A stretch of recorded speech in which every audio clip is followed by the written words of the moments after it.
بھلا کس نے آسمانوں اور زمین کو پیدا کیا اور کس نے تمہارے لیے آسمان سے پانی برسایا؟ پھر ہم نے اس سے سرسبز باغ اگائے. تمہارا کام تو نہ تھا کہ تم ان کے درختوں کو اگاتے. تو کیا اللہ کے ساتھ کوئی اور بھی معبود ہے؟ ہرگز نہیں، بلکہ یہ لوگ رستے سے الگ ہو رہے ہیں. بھلا کس نے زمین کو قرارگاہ بنایا اور اس کے بیچ نہریں بنائیں اور اس کے لیے پہاڑ بنائے، اور کس نے دو دریاؤں کے بیچ اوٹ بنائی؟ یہ سب کچھ اللہ نے بنایا. تو کیا اللہ کے ساتھ کوئی اور معبود بھی ہے؟ ہرگز نہیں، بلکہ ان میں اکثر علم نہیں رکھتے. بھلا کون بے قرار کی التجا قبول کرتا ہے جب وہ اس سے دعا کرتا ہے، اور کون اس کی تکلیف کو دور کرتا ہے، اور کون تم کو زمین میں اگلوں کا جانشین بناتا ہے؟ یہ سب کچھ اللہ کرتا ہے. تو کیا اللہ کے ساتھ کوئی اور معبود بھی ہے؟ ہرگز نہیں، مگر تم بہت کم غور کرتے ہو. بھلا کون تم کو جنگل اور دریا کے اندھیروں میں رستہ بتاتا، اور کون ہواؤں کو اپنی رحمت کے آگے خوشخبری بنا کر بھیجتا ہے؟ یہ سب کچھ اللہ کرتا ہے. تو کیا اللہ کے ساتھ کوئی اور معبود بھی ہے؟ ہرگز نہیں. یہ لوگ جو شرک کرتے ہیں اللہ کی شان اس سے بلند ہے. بھلا کون خلقت کو پہلی بار پیدا کرتا پھر اس کو دوبارہ پیدا کرے گا؟ اور کون تم کو آسمان اور زمین سے رزق دیتا ہے؟ یہ سب کچھ اللہ کرتا ہے. تو کیا اللہ کے ساتھ کوئی اور معبود بھی ہے؟ ہرگز نہیں. کہہ دو کہ مشرکو، اگر تم سچے ہو تو دلیل پیش کرو. کہہ دو کہ جو لوگ آسمانوں اور زمین میں ہیں اللہ کے سوا غیب کی باتیں نہیں جانتے، اور نہ یہ جانتے ہیں کہ کب زندہ کر کے اٹھائے جائیں گے، بلکہ آخرت کے بارے میں ان کا علم ختم ہو چکا ہے، بلکہ یہ اس کی طرف سے شک میں ہیں، بلکہ یہ اس سے اندھے ہو رہے ہیں. اور جو لوگ کافر ہیں کہتے ہیں کہ جب ہم اور ہمارے باپ دادا مٹی ہو جائیں گے تو کیا ہم پھر قبروں سے نکالے جائیں گے؟ یہ وعدہ ہم سے اور ہمارے باپ دادا سے پہلے سے ہوتا چلا آیا ہے. کہاں کا اٹھنا اور کیسی قیامت؟ یہ تو صرف پہلے لوگوں کی کہانیاں ہیں. کہہ دو کہ ملک میں چلو پھرو، پھر دیکھو کہ گناہگاروں کا انجام کیا ہوا ہے، اور ان کے حال پر غم نہ کرنا، اور نہ ان چالوں سے جو یہ کر رہے ہیں تنگ دل ہونا. اور کہتے ہیں کہ اگر تم سچے ہو تو یہ وعدہ کب پورا ہوگا؟ کہہ دو کہ جس عذاب کے لیے تم جلدی کر رہے ہو شاید اس میں سے کچھ تمہارے نزدیک آ پہنچا ہو، اور تمہارا پروردگار تو لوگوں پر فضل کرنے والا ہے، لیکن ان میں سے اکثر شکر نہیں کرتے. اور جو باتیں ان کے سینوں میں پوشیدہ ہوتی ہیں اور جو کام وہ ظاہر کرتے ہیں تمہارا پروردگار ان سب کو جانتا ہے. اور آسمانوں اور زمین میں کوئی پوشیدہ چیز نہیں ہے مگر یہ کہ وہ ایک کتاب روشن میں لکھی ہوئی ہے. بے شک یہ قرآن بنی اسرائیل کے سامنے اکثر باتیں جن میں وہ اختلاف کرتے ہیں بیان کر دیتا ہے، اور بے شک یہ مومنوں کے لیے ہدایت اور رحمت ہے.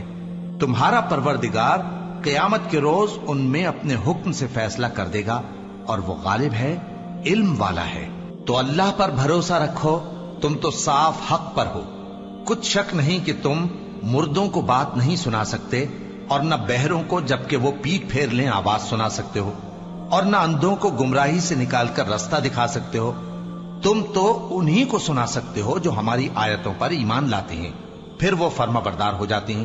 اور جب ان کے بارے میں عذاب کا وعدہ پورا ہوگا تو ہم ان کے لیے زمین میں سے ایک جانور نکالیں گے جو ان سے باتیں کرے گا. یہ ہم اس لیے کریں گے کہ لوگ ہماری آیتوں پر ایمان نہیں لاتے تھے. اور جس روز ہم ہر امت میں سے ایک بڑے گروہ کو جمع کریں گے جو ہماری آیتوں کی تکذیب کرتے تھے، پھر ان کی جماعت بندی کی جائے گی یہاں تک کہ جب سب آ جائیں گے تو اللہ فرمائے گا کہ کیا تم نے میری آیتوں کو جھٹلا دیا تھا، حالانکہ تم نے اپنے علم سے ان کا احاطہ تو کیا ہی نہ تھا. بھلا تم کیا کرتے رہتے تھے؟ اور ان کے ظلم کے سبب ان کے حق میں وعدہ عذاب پورا ہو کر رہے گا تو وہ بول بھی نہ سکیں گے. کیا انہوں نے نہیں دیکھا کہ ہم نے رات کو اس لیے بنایا ہے کہ اس میں آرام کریں، اور دن کو روشن بنایا ہے کہ اس میں کام کریں؟ بے شک اس میں مومن لوگوں کے لیے نشانیاں ہیں. اور جس روز سور پھونکا جائے گا تو جو لوگ آسمانوں میں اور جو زمین میں ہیں سب گھبرا اٹھیں گے مگر وہ جسے اللہ چاہے، اور سب اس کے پاس عاجز ہو کر چلے آئیں گے. اور تم پہاڑوں کو دیکھتے ہو تو خیال کرتے ہو کہ مضبوط جمے ہوئے ہیں، مگر وہ اس روز اس طرح اڑتے پھریں گے جیسے بادل. یہ اللہ کی کاریگری ہے جس نے ہر چیز کو مضبوط بنایا. بے شک وہ تمہارے سب افعال سے باخبر ہے۔ جو شخص نیکی لے کر آئے گا تو اس کے لیے اس سے بہتر بدلہ تیار ہے، اور ایسے لوگ اس روز گھبراہٹ سے بے خوف ہوں گے، اور جو برائی لے کر آئے گا تو ایسے لوگ اوندھے منہ دوزخ میں ڈال دیے جائیں گے۔ تم کو تو انہی اعمال کا بدلہ ملے گا جو تم کرتے رہے ہو۔ کہہ دو مجھ کو یہی ارشاد ہوا ہے کہ اس شہر مکہ کے مالک کی عبادت کروں جس نے اس کو محترم بنایا ہے، اور ہر چیز اسی کی ہے، اور مجھے یہ بھی حکم ہوا ہے کہ میں فرما بردار رہوں، اور یہ بھی کہ قرآن پڑھا کروں۔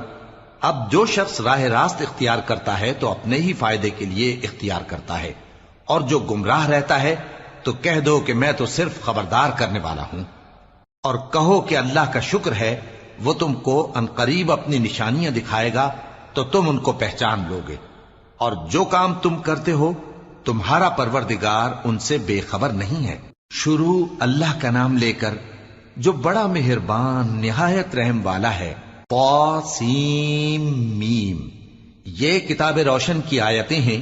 اے پیغمبر، ہم تمہیں موسیٰ اور فرعون کے کچھ حالات مومن لوگوں کے سنانے کے لیے صحیح صحیح سناتے ہیں کہ فرعون نے ملک میں سر اٹھا رکھا تھا اور وہاں کے باشندوں کو گروہ گروہ بنا رکھا تھا۔